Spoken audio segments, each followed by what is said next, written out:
দেখেন একটা পেঁপে আনছিলাম 40 টাকা দিয়ে, আমাদের গাছে পেঁপে আছে একদম, আমি কিনে আনছিলাম 40 টাকা দিয়ে। তো একটা আনছিলাম 40 টাকা নিয়েছিল এক পিসে, এটা হচ্ছে অর্ধেকটা, তাহলে এটার দাম 20 টাকা।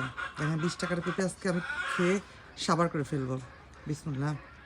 মিষ্টি ছিল না, কোনো বিচি ছিল না কিন্তু ভিতরে। বিসমুল্লাহ।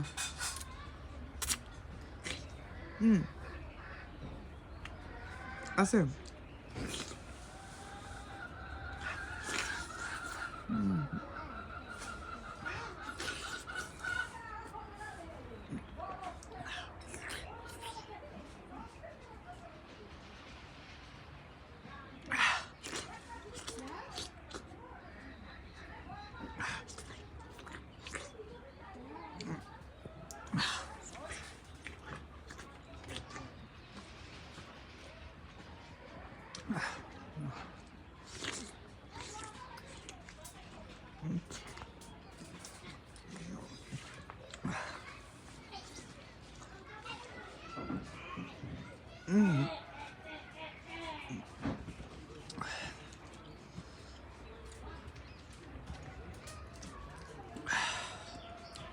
হয়ে গেল 20 টাকা আমার পেঁপে খাওয়া।